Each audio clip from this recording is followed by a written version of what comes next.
So, nandito na naman po tayo ngayon para magluto ng isang simpleng recipe. Stir-fry squid with veggies. So, ito meron tayong squid dito. Binalatan ko na. Tapos, hiniwa ko siya.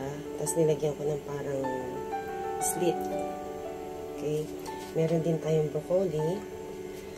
Then, ang other veggies natin, meron tayong beans, bell pepper, at saka onion leaves. And then, ang kakailanganin naman natin, meron tayong konting sugar pambalanse, chili flakes, garlic, meron din tayong salt, and then soy sauce, oyster sauce, at saka sesame oil. So, ayan guys, kung makikita ninyo, ako nagpapakulo ng water kasi iba-blanch natin dyan yung ating squid para hindi siya mamaya sobrang magtubig at hindi masyadong maluto kasi ang squid pag naluluto ng matagal, tumitigas siya. So, ayan. So, hintayin lang natin siya and then lalagyan natin yung squid mamaya. Siguro mga 15 to 20 seconds lang natin siya i-blanch.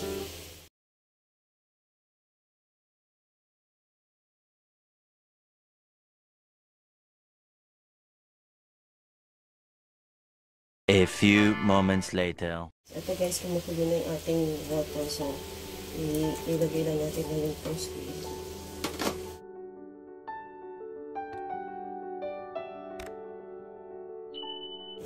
So, hanguin na muna natin.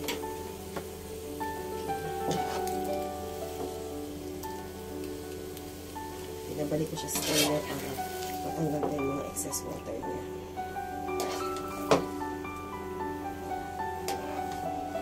Patayin muna natin siya.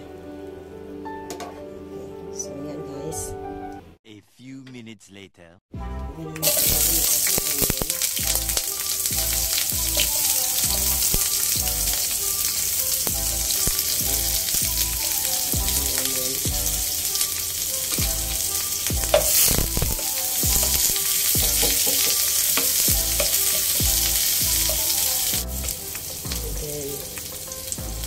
lagyan na rin natin ang ating broccoli.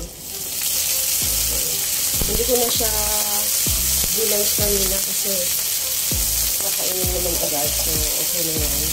Yung iba binag-blanch pa. Pwede rin naman yun. And then, lagyan na rin natin itong bell pepper.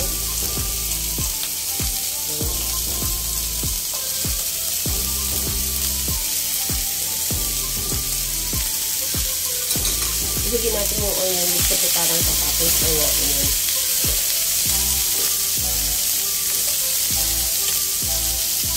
So ngayon, lagyan na natin siya ng soy sauce.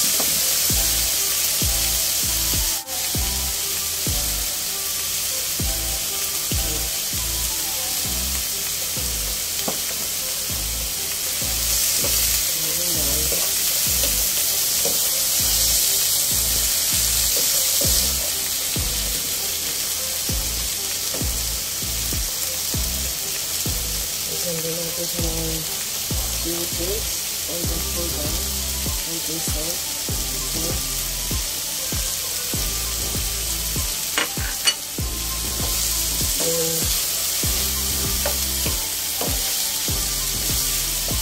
Balikan natin yung ating squid.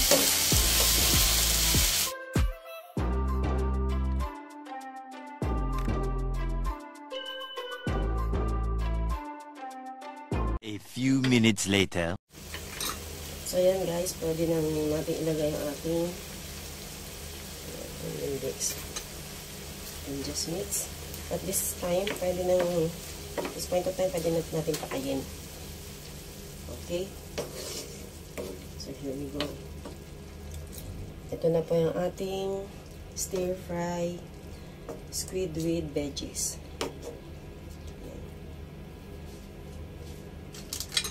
So guys, maraming salamat po sa panonood ng mga videos ng Arjac Escapades and sana po continue liking and watching us and God bless everyone. Have a good day.